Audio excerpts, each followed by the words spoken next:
Olá, boa noite. Aqui quem fala é Marina Lopes. Eu sou consultora da empresa Arquindex há 12 anos e vou apresentar para vocês uma live de aprendendo do zero como organizar documentos. Qualquer dúvida podem interromper. Nessa live a gente vai abordar a organização geral de arquivos, onde a gente vai aprender do zero como montar um projeto básico de organizar os arquivos e as principais vertentes que a gente tem que ver na hora de organizar o arquivo de uma empresa.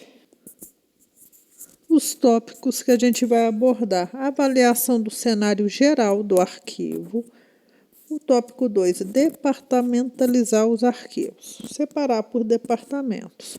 O tópico 3, a gente vai definir a tecnologia que a gente vai registrar o inventário desse arquivo, né? Tornando rastreáveis os documentos. No tópico 4, o arranjo geral do arquivo, o layout. E no tópico 5, o tempo de guarda, como que a gente monta a tabela de temporalidade documental. Aqui está o meu currículo.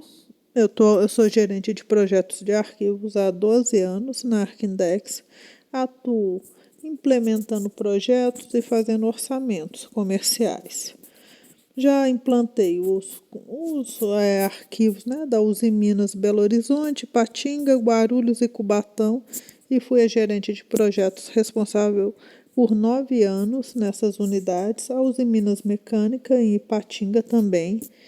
Eu também fui responsável por implementar a digitalização na Fiat Chrysler Automotive nos departamentos comerciais e jurídico, organização de arquivos técnicos e montagem de databooks de equipamentos da Sandvik MGS. Também sou responsável pelos arquivos da Petrobras, a parte de gestão dos documentos em Minas e Rio. Também, vamos lá, a Igarapé e mais de 300 outras empresas que já participei da implementação de arquivos e gestão documental. No tópico 1, vamos começar. A avaliação do cenário geral do arquivo. Para a gente preparar um projeto de arquivo, a gente tem as primeiras avaliações, saber qual o estado do arquivo acumulado, pois toda empresa tem o arquivo acumulado de anos anteriores e tem o arquivo acumulado corrente também, o que ela produz mensalmente. Aí, qual a primeira pergunta que a gente deve se fazer? Os documentos estão separados por departamento ou simplesmente estão acumulados por período? Essa pergunta parece sem sentido para algumas empresas, mas muitas empresas a gente chega e ela simplesmente encaixota as caixas por que ela gerou naquele mês. Vai criando caixas e caixas, manda uma cópia para a contabilidade sem qualquer controle de protocolo e joga numa caixa de arquivos. Esses arquivos, a segunda pergunta é: caso não exista nenhuma diferenciação por período de tipo documental e nem o tipo, não esteja separado por departamento, nem tipos documentais, a gente deve levantar as informações que a gente tem nesse arquivo. É muito trabalhoso essa etapa, a gente deve saber qual o ano inicial que existe no arquivo e todos os anos ali nesse período até o último ano que gerou a documentação, que normalmente é o ano atual. A não ser que seja uma empresa que fechou ou fechou uma unidade e gerou uma nova matriz CNPJ, aí a gente tem que separar também por empresa. Então, a gente tem que separar, levantar quais os tipos de documentos tem ali. Não é tão detalhado, tipo, nesse primeiro momento. A gente tem que saber se são documentos contábeis, financeiros, se a parte de você de funcionário, separar tudo que é documentação do funcionário. Nessa etapa a gente não vai separar por nome, a gente só está fazendo uma divisão de tipos de documento com o significado por departamento. e depois, durante o projeto, a gente vai ver se a gente errou, se tem que realocar algum desses documentos. E os períodos, para a gente poder gerenciar se ali tem muita documentação que já está vencida, ou se a gente tem que controlar todos os arquivos que estão ali. Porque, conforme o volume de arquivos, a gente até indica para o cliente o que já está vencido, não gastar tempo trabalhando nele muito, né? No tópico 3, no passo 3, a gente tem que avaliar se esses arquivos estão acomodados da forma correta, que determina uma certa integridade. A indicação que a gente faz é para documentos do arquivo permanente, onde já passou aquele período de consulta, onde todo mundo manuseia os documentos diariamente, o ideal é arquivar em caixas. Quando o volume não é muito grande, a gente pode arquivar em pastas também. Então, arquiva em caixas e internamente botar plásticos, a gente tem que avaliar. Está úmido o documento ou não? Está acomodado em prateleiras, caixas, plásticos, de uma forma que dá durabilidade àquela documentação. Outro levantamento que a gente deve fazer é o cliente, em algum momento, ou a empresa, em algum momento, ela digitalizou esses documentos ou armazenou a cópia digital antes de imprimir o documento físico. Como que é feito esse procedimento de arquivamento? É só o físico, o digital? A gente tem que fazer todo esse levantamento do que a gente já tem a cópia digital. Por quê? Aí eu falo, mas se não está organizado, não vai estar nem digitalizado. Depende. Tem muitos arquivos que o original é o digital. Aí a gente tem que saber se existe a cópia física dele. Por exemplo, guias de pagamento em banco e o comprovante bancário não tem obrigação da impressão desses documentos, pois eles já nascem digitais e o original é digital. Outro ponto também são a CAGED, folha de pagamento, que nasce de sistemas, né? Nota fiscal eletrônica, são documentos que não têm demanda de impressão, a não ser por uma demanda específica daquela empresa ou para transporte, passar por fiscalização. Se não for isso, não precisa estar impresso. Então, esses documentos a gente tem que fazer esse levantamento. Se são impressos, digitalizados, quais versões a gente tem de cada documento. No tópico 2, a gente vai separar por departamentos o documento. E parece simples, mas nessa etapa é onde cada departamento vai falar qual documento é seu. Mas tem os documentos que são multidepartamentos. Eles nascem num departamento e vai andando na empresa até ir para o último departamento. Na visão geral do arquivo, o último departamento que dá a última assinatura ou o último uso é o dono do documento. Mas isso não é regra geral. Depende do processo dentro da empresa, de busca das informações depois.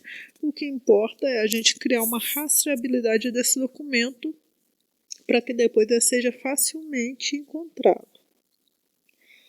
E outra coisa, dentro do departamento a gente vai dividir os documentos por assunto. Notas fiscais de entrada, notas fiscais de saída, encargos sociais, pagamentos de vale, toda essa documentação. Uma boa forma da gente organizar por departamentos é criar caixa box para cada departamento. Não tentar usar uma caixa box para vários departamentos, a não ser que uma empresa seja muito pequena. Mas mesmo assim é preferível você criar uma caixa box para cada departamento e ali conter vários anos, porque aí de todo jeito não corre-se o risco de misturar novamente a documentação e manter uma rastreabilidade mais racional. Outra questão é identificar essa caixa com uma etiqueta bem nítida do lado que for de fora, né? e que informe o departamento, o tipo documental, dentro da caixa, período dos documentos internos por data ou número de registro e numerar a caixa para podermos rastrear. Outro item também importante nessa etiqueta, que muita gente gosta, é falar se foi organizado por nome do contrato, por matrícula do funcionário ou em ordem alfabética. Não uso muito isso porque no inventário já fala, mas a gente pode pôr essa informação na etiqueta sim. Dentro da caixa, sempre sacos plásticos para controle da umidade e da poeira. E fora do envelope, se necessário, identificar o conteúdo. Mas como é transparente o plástico, a gente já visualiza o documento, né? Então, também, se for dossiê de funcionário, a gente sempre organiza com a ficha do funcionário na primeira página. Então, a gente já vai ter lá o conteúdo, de quem que é aquela documentação. Tópico 3. Essa parte aqui é onde a gente define a tecnologia de registro do inventário. Tem várias formas da gente registrar. A mais comum, mesmo que a gente tenha um sistema, é manter um backup em Excel. Ou não precisa ser o da Microsoft especificamente. A gente tem várias versões open source aí do LibreOffice, como que fala? Do OpenOffice. Acho que open source não falta, a gente não precisa se preocupar com versões pagas. Mas também existe o chamado sistema GED, que são gerenciadores eletrônicos de documentos. A Arkindex, que é a empresa onde eu trabalho, desenvolveu tecnologia própria de sistema de controle de inventários, arquivos e documentos físicos e digitais, que o nosso software se chama ARX Lite e o ARX Server. Qual que é a diferença? O Lite é uma versão para servidor intranet ou VPN e o ARX Server já é aquela versão servidor mesmo. Mas o sistema, a vantagem é que tem login e senha para alterar inventário e acessar informações, controle de acesso de usuários, e lá dentro no sistema GED você pode ver também a documentação, ele liga a documentação digitalizada ao registro dos documentos, falando em qual caixa está. Então você tem a rastreabilidade física e digital dos documentos e o controle da tabela de temporalidade, falando quais documentos estão vencidos. E nesse inventário, no sistema GED isso tudo já vem configurado, mas se você for controlar no Excel, a gente tem que registrar os seguintes campos: o nome do departamento do documento, o nome do documento, no caso do funcionário, dossiê do funcionário, o nome do documento vai ser o nome do funcionário, se necessário a matrícula, em empresas muito grandes onde tem ocorrência de homônimos, né? No tipo documental, exemplo, dossiê do funcionário, é o grupo, o conjunto de documentos do funcionário. Data do documento é a data que ele foi criado. O tempo de guarda, a gente monta uma tabela de temporalidade, consulta e coloca esse tempo de guarda e o tipo de arquivo que deve ser guardado pela legislação. É o físico ou digital? E observações. Nas observações a gente vai colocar se alguém pegou para consulta, fazer esses controles. Se o documento está rasgado, ilegível, se está desfazendo, para ter mais controle das informações. Tópico 4. Nessa fase a gente já está entendendo muito do nosso arquivo. Então agora a gente vai determinar qual é o arranjo de organização que a gente vai fazer dentro dessas caixas e sacos plásticos. O arranjo, para começar, parte grossa do arranjo são estantes ou armários. Documento não deve ficar em local com contato com o chão, com a parede, no cantinho. Esse não é o local ideal para armazenar documento, por conta de umidade, poeira e risco de animais peçonhentos, como ratos, baratas, traças. que sempre são coladas à parede. Então, a gente deve sempre arranjar em armários ou estantes, e conforme o volume do documento, a gente vai separar essas estantes por ano. Com a documentação ali, a gente vai botar uma ordem cronológica na própria estante e armário, para a gente conseguir achar mais rapidamente os documentos, em caso de não ter acesso ao inventário. Dentro das caixas dos departamentos, devemos criar um arranjo lógico que satisfaça a lógica de processo da empresa. Por exemplo, gestão de contratos. O arranjo lógico vai ser a ordem alfabética pelo nome do cliente? Pode ser, um arranjo comum para imobiliária, arranjo comum para empresas que têm muitos contratos com órgãos públicos. Então, depende.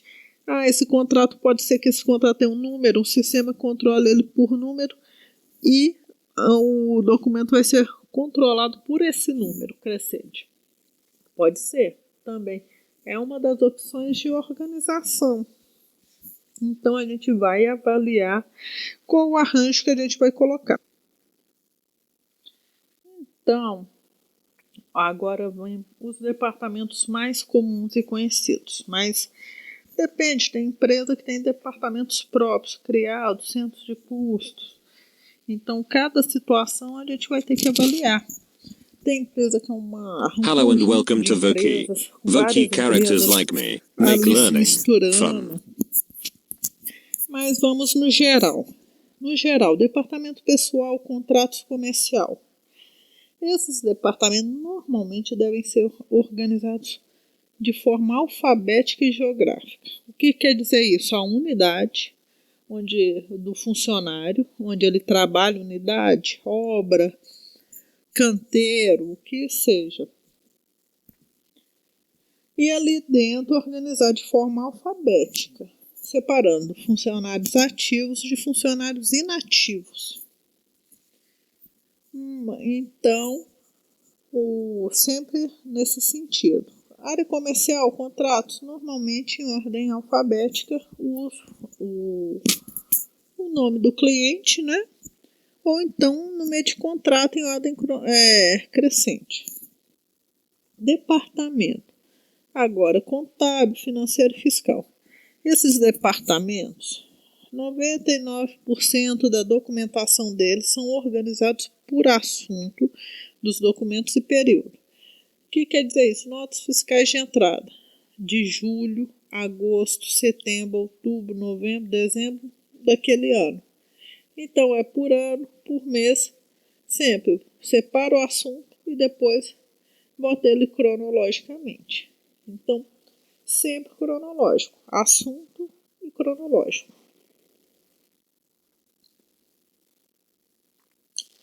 Tópico 5. Tempo de guarda de documentos. O que é o tempo de guarda? Tempo de guarda é aquele período que a gente tem que guardar desde a criação daquele documento até o vencimento da guarda obrigatória pela legislação. Então vamos lá. O contrato do funcionário. Pela lei, ela não especifica o tempo que você tem que guardar esse documento, mas fala que pode ser consultado a qualquer momento por vários órgãos fiscalizadores, inclusive para consulta de informações a nível de aposentadoria do funcionário. Então aí já vamos botar, explodiu a situação, né? Porque o funcionário, depois que ele é dispensado da sua empresa ou pede demissão, ele tem 2 anos que pode entrar com processo, né? Mas só que 2 anos, 5 anos do vencimento, então a gente coloca aí uma guarda do documento dele mínimo de 7 anos. Mas só que esse documento, o contrato de trabalho, a ficha do funcionário e o livro de registro dos funcionários, ele não pode ser descartado em momento algum, porque ele pode ser consultado durante toda a vida laboral desse funcionário. Então, ele pode aposentar 20 anos, 30 anos depois que saiu da sua empresa. E ele tem o direito a receber essa informação. Aí passou o prazo, 5 anos, por exemplo, recebos, qualquer tipo de recebo, vale transporte, registro de ponto, toda essa documentação, 5 anos, você pode descartar, 2 anos a mais se tiver em processo judicial. Passou esse período, pode descartar. A documentação médica, a ASO, ela não tem um prazo tão extenso, mas os exames médicos seguem a legislação do prontuário médico. Então, além do sigilo máximo, nenhuma informação ali pode ser divulgada ou replicada. Ele também tem a guarda de 20 anos. Então, a documentação que você vai ter que manter ela íntegra e armazenada da forma mais segura possível. Aí pronto, chegou o prazo. Deu o prazo ali que a gente pode descartar. Notas fiscais, 5 anos. Contrato, 5 anos depois que ele finalizou. Que aí todos os vencimentos dele, qualquer discussão de valores pode ser reavaliada nesse período. Aí a gente sempre considerava a legislação brasileira, as leis que mandavam, sugeriam os tempos de guarda. A gente pode consultar fazendo buscas no Google, pedindo auxílio de advogados para montar essa planilha juridicamente. Hoje a Arquindex tem assessoria jurídica. O nosso jurídico ele faz esse levantamento para todo o projeto para a gente montar a tabela temporalidade dentro da legislação de cada cliente. Às vezes também a gente varia essa legislação por conta das ISOs, igual a TR das automotivas. Ela altera o prazo de guarda de ordem de serviço de 5 anos para 15 anos, para ter a segurança principalmente das peças reportes, que são as peças que trazem risco à vida, né? Uma pastilha de freio se quebrar pode matar uma pessoa, então é a peça reporte. Então todo o processo de fabricação dela, toda a cadeia de fabricantes tem que manter por 15 anos a documentação referente à produção daquela peça. Compra de suprimentos, materiais que utilizou, tudo isso guardado. Essas influências para a tabela de temporalidade, todas devem ser levantadas para cada caso, cada empresa. E agora, em 2019, foi publicada e passa a vigorar as multas a partir de 2021 da LGPD, a Lei Geral de Proteção de Dados. E o que diz essa lei? Chegou o prazo de descarte. A empresa pode guardar as informações para fazer uso dela a nível de tratamento de dados? Não. Sem autorização do funcionário? Não. Sem autorização do terceiro, dono daquela informação, não. Então, dados de terceiros, pessoas físicas, devem ser muito bem analisado o uso. Se a empresa tem autorização, tipo o contrato de trabalho, é uma autorização para você armazenar pelo período obrigatório de guarda. Então, tudo isso a gente tem que avaliar para montar uma tabela de temporalidade que apoie a empresa em ações jurídicas, né? E também para, nas observações, sempre relatar sobre o sigilo e observações de segurança daquela documentação. Pessoal, então é isso. A gente falou sobre os arranjos, tipos documentais, focou separar por departamento, organizar em tabela de temporalidade. Tudo isso faz parte do trabalho de arquivos.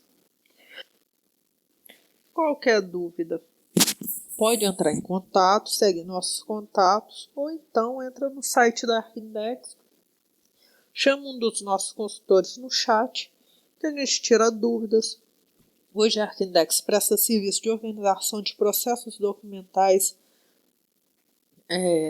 organização de databooks, a gente organiza documentação técnica, plantas, organiza dossiê de funcionários, monta projeto para as empresas, digitalização de documentos, grandes volumes, pequenos volumes e muito mais. A gente pode auxiliar vocês também com consultoria e coordenação da equipe sua de arquivos, treinamentos dados em company ou à distância por live, em organização da Tabooks, em organização de arquivos. A gente fica à disposição de vocês. Também, para quem trabalha na área de arquivos, se tem conhecimento, a gente vai publicar várias lives, tem conhecimento de como organizar, mas, por exemplo, não tem uma ferramenta GED, a gente tem um pacote de treinamentos e ferramentas que a gente vende para você poder montar o seu negócio, seu próprio negócio em organização de arquivos e digitalização. E a gente dá apoio, coordenação para esses novos empresários da área também. Então, se você quiser sistemas, quiser material, procedimentos para poder montar sua empresa, a Arquindex tem um pacote e ele está aí à disposição. A partir de R$ 3.500 você consegue montar sua empresa de gestão de arquivos. Nossos sistemas também, a gente tem sistema servidor nuvem a partir de R$ 2.500 e sistema servidor intranet VPN a partir de R$ 1.260. Então, nós ficamos à disposição de vocês para atendê-los e poder auxiliar aí no que for preciso. Muito obrigado, agradeço a todos a participação e até a próxima live.